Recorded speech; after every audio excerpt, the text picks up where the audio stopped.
back to my channel. It has been rainy and cozy January and I have been hibernating. As we wrap up the first month of the year, I'm taking a moment to reflect on who I was this month, the goals I've set, the habits I built, the unexpected wins, and the lessons learned. It's easy to focus on what we didn't do, but I'm choosing to celebrate the progress because growth isn't about perfection, it's about persistence. I'm reminded that life isn't just about the big milestones, it's also about the small everyday wins that make up life and the journey we're on. Giving yourself grace as you build habits is just as important as setting them. And the best part, we get to try again in February with new insights, a refined approach, and a fresh start. Now, let's do a January goal recap. My no spend challenge. Let's just say I did my best. I avoided impulse buys, but I did spend on things that mattered. I bought a flight because I'm gonna do a surprise visit to somebody. I will share with that after it's done, but I'm very excited. And next, a front-end development bootcamp to upskill. With my background in graphic design, now a UX designer, I think the next step is just to understand what the code side of things. I got Hoka because I really wanted to get into running. I got some boots because my old Chelsea boots that I just wore all the time, I outgrew it, and a few beauty items. While I didn't eliminate extra spending completely, I was more intentional about where my money went. These didn't feel like random splurges, they felt like investment in myself. Movement and fitness. One of my goals this month was 30 minutes of movement every day. Did I hit it perfectly? No. But I did go to Pilates 3 to 4 times a week, which is way more movement than I've done in the last few months. And I feel good, I can see a difference. So instead of focusing on what I didn't do, I'm celebrating what I did. For February, I want to refine this goal. As much as I love Pilates, I also want to add variety.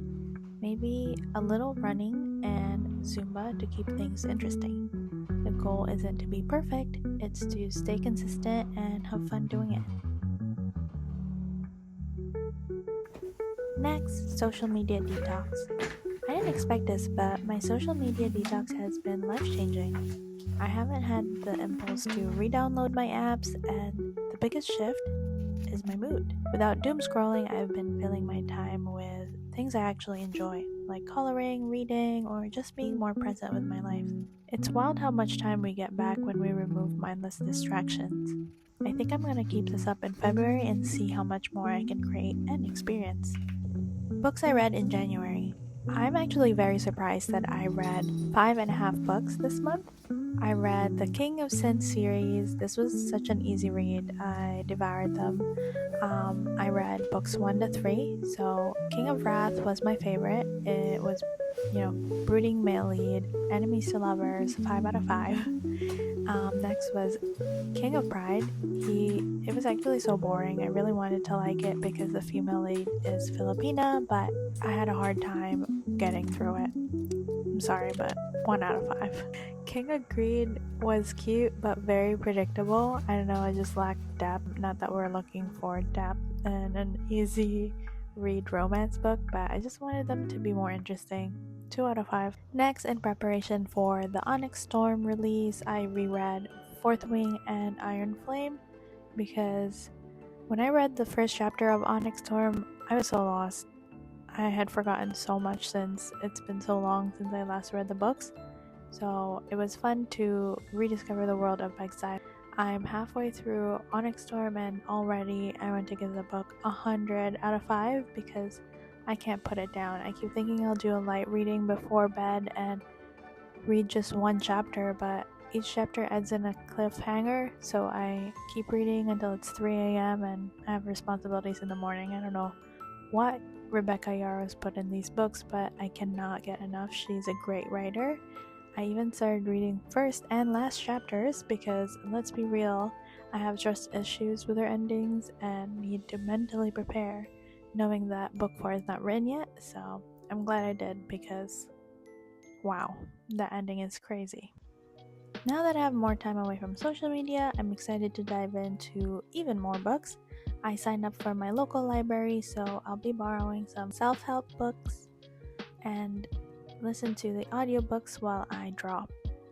It's the perfect way to blend two of my goals together.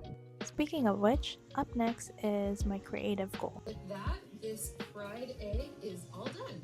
Congratulations on finishing this piece. In our next piece, we're going to be drawing a really cool piece of pizza.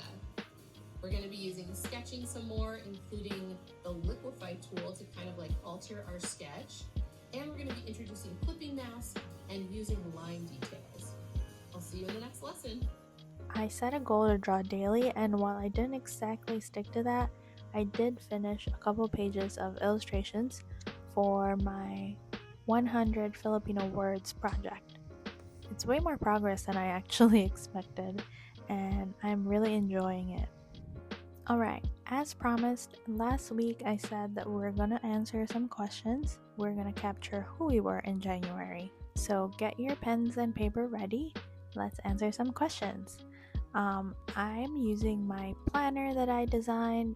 It is a journal and planner combo. I'll link it below. Okay, first question. What is your favorite memory from this month? Mine is definitely getting a new tattoo and going to Montreal to see my sister. Check out my other videos about them in my channel. Next, what are your current obsessions or current interests? Mine were the books I read and Dubai Bling. This show was so crazy and chaotic.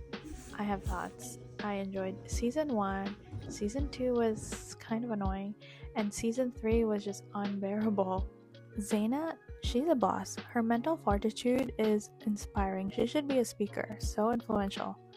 Her and her husband are so sweet. I love when the cameras roll to introduce them and they're always smiling at each other. Rafa, girl is unhinged. She is a firecracker, but a sweetheart. Her relationship with Fahad seems toxic on the surface as shown in season 1, but we see it in season 3. They're actually really cute. And the episode of her dressing in camouflage, finding Fahad in Mumbai, was my favorite because who does that?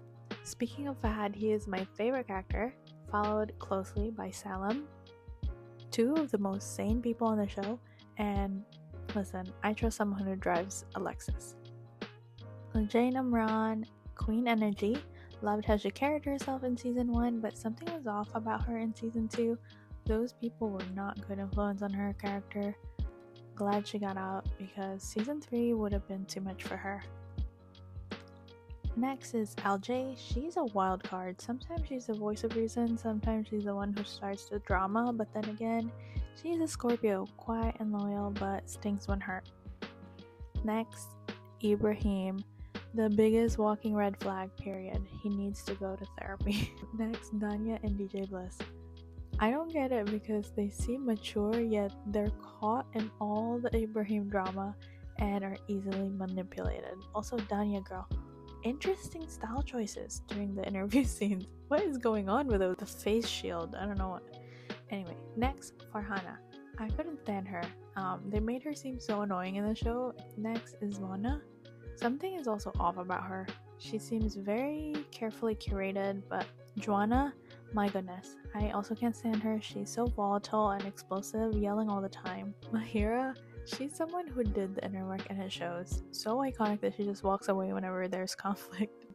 So yeah, let me know in the comments who was your favorite and who was the most dramatic.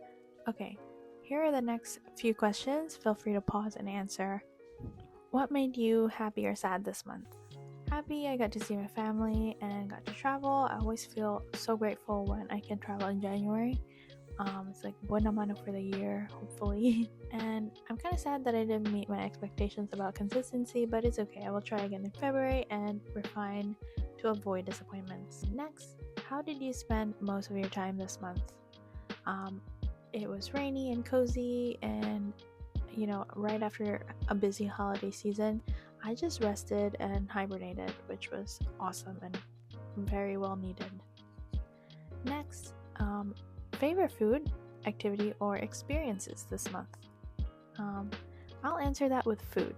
Kiwi. I cannot get enough of kiwi right now. I just need to eat them every day. And good thing too, because it's very nutritious. And lastly, what I learned about myself this month. I am my best self when I slow down. I learned to be effective versus efficient and learned the difference. I don't need to be productive all the time or do everything at once, and it's okay to rest. Now that January is wrapped, it's time to set the vibe for February.